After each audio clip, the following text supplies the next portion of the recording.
of owning a cafe and other heroic deeds by Beware the Tistaro.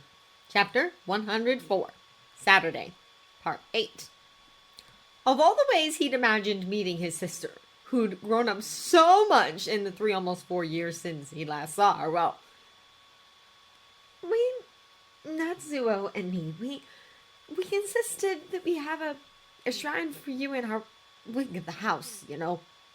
The hug the three of them had wrapped themselves in was beyond anything he could have dreamed up in 1,000 years. Good, Yumi. I'm so sorry.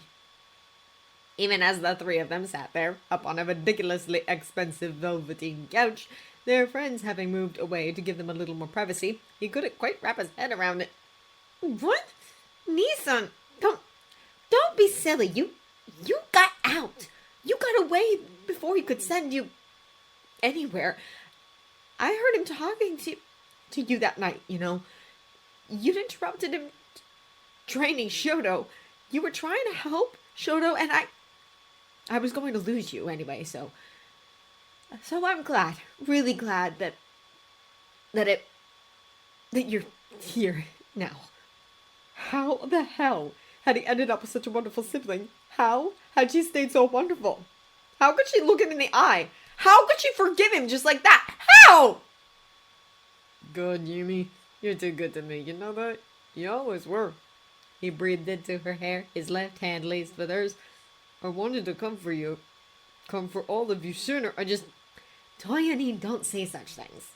The 14-year-old huffed, her tears having finally dried, her irises locked with those of her mother. What could you have done all by yourself against him? She tried to chuckle, her head shaking slightly. He would have hurt you some more, sent you away. Is it really true? We're not going to have to go back to that house ever again. We'll be free of him, right? Sucking in a breath, he curled a little more around her whilst their mother leaned in and brushed at her bangs once more. That's right, baby, she soothed. Your brother and the wonderful people who he's gathered about him, gathered about us, all of us, they've been working so hard to make everything we've talked about possible, she added, her smile soft and fond. And when they soon, really soon if you want to, you can come and live with me. Although, those dormitories at UA look like they're a lot more fun to live in, don't they? She laughed, the sound of chiming bells and sunshine. Shoving in with the laughter, his eyes screwing shut, Dabi just focused on enjoying the moment. On enjoying the feeling of his kid sister, so level-headed, compassionate, and warm, despite everything she'd suffered, everything she'd lived through, resting against him in this moment of peace. A peace that he would fight tooth and nail to ensure she, his other siblings, their guardians, and friends got to keep. Since there was a 10-minute break to get through, Todoroki Shoto slipped off of his chair and looked for the nearest bathroom sign. He'd previously been analyzing the fights he'd witnessed so far in his mind, and with some time to kill, he may as well relieve himself, hadn't he? You gonna go look for Fuyumi? Blinking, his mixed-matched eyes regarding his older brother, the prodigy cocked his head a little. No, he replied. I'm going to use the services, he furthered when the taller child continued to look at him. Duh. The 12-year-old managed, his expression owlish, and a little disappointed. Should they be worried about her? Should they be so awkward around each other, too? She's 14, he heard himself defending, his arms crossing defensively.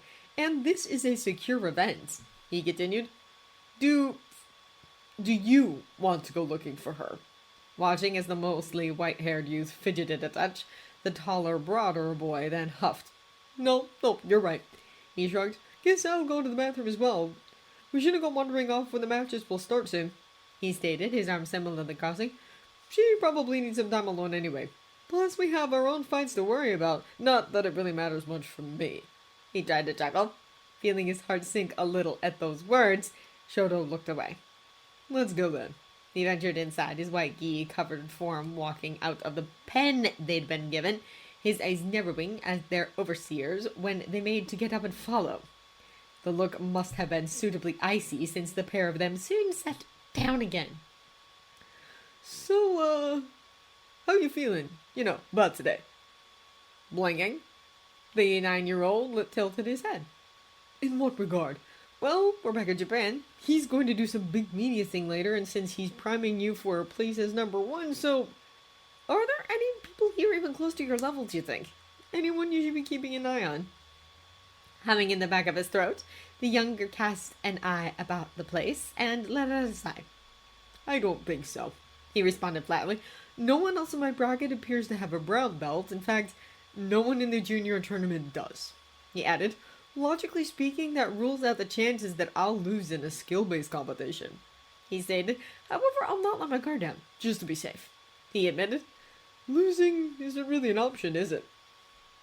Walking out of the stall, the sounds of flushing water filling the large chamber, Izuku scurried over to the land of illuminated mirrors and sink basins to activate the faucets and wash up properly. And looking at the mirrors, couldn't help but long for the adorable cat stickers haloing the reflective surfaces in the Nodanako's bathroom and his own. Homrani had made so many of them thanks to Davini's drawing skills and Spinnerni's printer, which meant they'd all got to take a few sheets home every so often. They were all so cute, and his notebooks had never looked better, especially the Cat Dad section he'd been adding to for the past 2 years. Midoriya Izuku. Blinking, his hands now free of soap, the emerald-haired youth turned to find an impassive, lightly scowling Todoroki Shoto, the other boy, now stood just a step or two away from him, and they... Yes, that's me. Hi. We're even cooler up close. Oh my gosh! You have a brown belt? Really? At this age? That's so cool! Not even my senseis managed that! This is incredible! He didn't think he'd get an opportunity to speak to them so soon! And my senseis are super amazing too, Oh! Not that you having a purple belt isn't awesome too!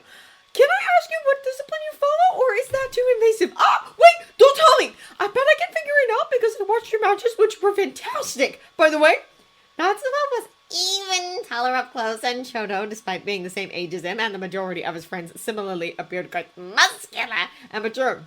I would love to know how you were able to anticipate Mila's next move. Oh, and how you managed to block Roberto's 8-pronged combo attack. That was poetry, honestly. I bet you have to practice a whole bunch to be that good. Well, they were definitely dabbing his skin too. I try my best to practice every day, but Shoney's workouts on Sundays always manage to tucker me out because he's so focused and knows just what you need to work on and how you should work on it as well, which really helps to get all of us stronger. Sure, the older of the two boys had a different build, but he was just as handsome as one of his oldest brothers, whilst Shoto, on the other hand, seemed a great deal more similar in terms of stature and facial features. He was willing to bet that they all had the same smile, though. Not that we're all about strength or anything. Shoni says it's always better to be a more rounded person and that brains overcome brawn any day. And I guess that's true, since Toshiji is really strong, but Shoni has got it wrapped around his finger so tight. You can only wait to get to know them better. Tomarni says that Shoni is a mage straight out of an RPG, and Spinnerni says he stores all of his magic in the cat-eared bell that rings every time the Nodoneko cafe door opens. In fact, he's pretty sure that every time someone comes in and knocks the bell, then it takes just a little of that person's aura so Shoni knows how to help them and... But, thank you! Take a breath, will ya? Boinking, the feeling of Miryoni's freshly dried hand ruffling through his hair making him giggle. He smiled into the gesture as the older blonde and Toshi stood behind him, the iris-haired boy drying his hands casually on a paper towel, whilst the Todorokis regarded them owlishly, their brows reaching for their respective hairlines. Don't mind Deku, the 11-year-old smiled with a wink. He's our resident analyst, and he just loves to share his ideas, that's all. He furthers, his expression warm. The only thing bigger than his brain is his heart, if you can believe it. Flushing under the praise, Izuku went to say something when...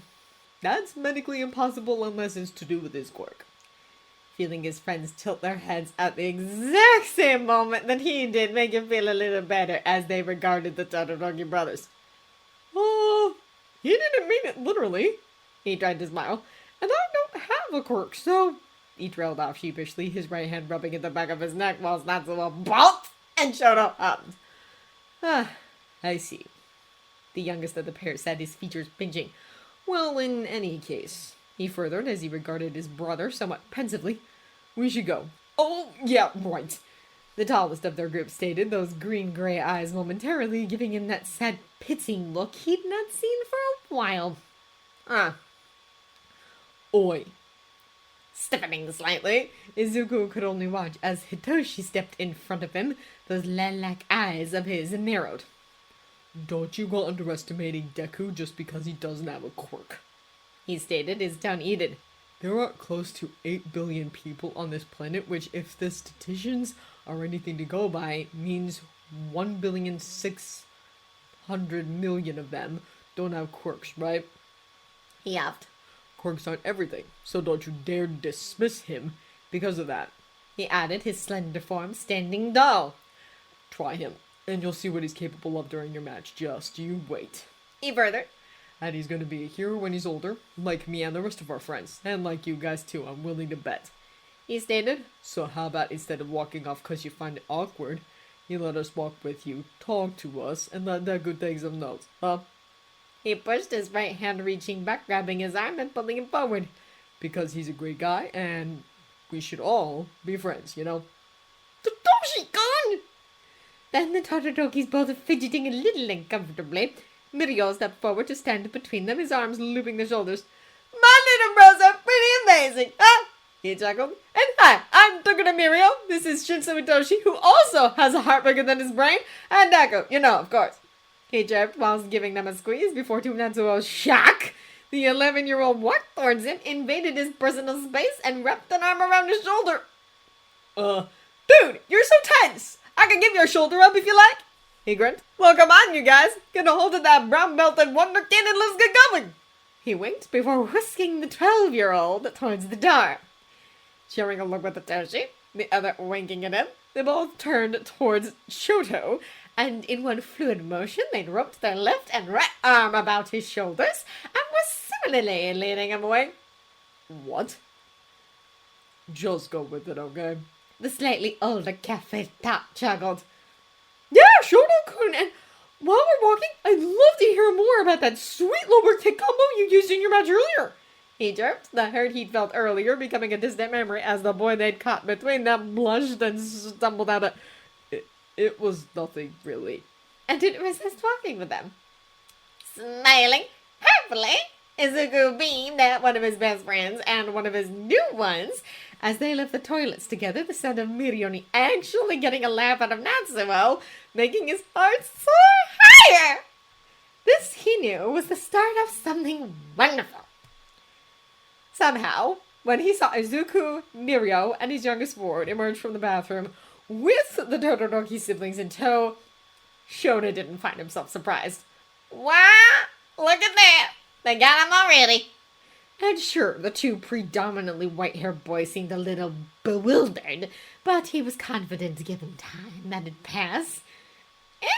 This is so great! It's gonna be really easy to find him over now, right? For carefully observing them, it wasn't hard to tell that they were touch-starved. He'd seen it in himself and his care-center siblings, too, when they were younger. Oh, I wonder if they'll bring them over here to meet us. That'd be great, wouldn't it? Therefore, he knew from bittersweet experience that their troubles wouldn't be overcome anytime soon. However, he couldn't help but share his study group's enthusiasm. Why, wait. We can go over to them, can't we, Kero? This was by far a beginning he couldn't have hoped for. Natsuo, his expression enchanted, seemed to enjoy Mirio's particular brand of cheesy humor, and Izuku and Hitoshi, never once to disappoint, appeared to be holding Shoto spellbound as they discussed whatever topic was on offer. The young prodigy was even nodding along in places, his mouth tentatively opening to add something. The look of gentle, astonished delight upon his features when his ward and their wonderful young analyst clearly complimented whatever idea he'd put forward shouldn't have been as heartbreaking as it was. Wow! That's a good idea! Come on, you guys! Chuckling his head shaking ruefully, he watched as Eijiro led the charge with Denki sprinting along Mashiro and Otako bringing Mezo and Tamaki to follow alongside Katsuki, who offered him a sage little nod way too old for his years. A nod that said, "We got this." God, these kids! Whatever would he do without them? Then he moved his gaze up and into the stands where, surprise, surprise, Toshinori, Tadeo, and Koji were photographing the gathering of their much-loved cafe tuts, his eyes rolling fondly as they squealed at the group's convergence. Snickering into his hand, he sent a little thought to Dubby and Ray, the pair no doubt receiving the images as a video or a live stream. League of Cafe 3, Todoroki NG 0.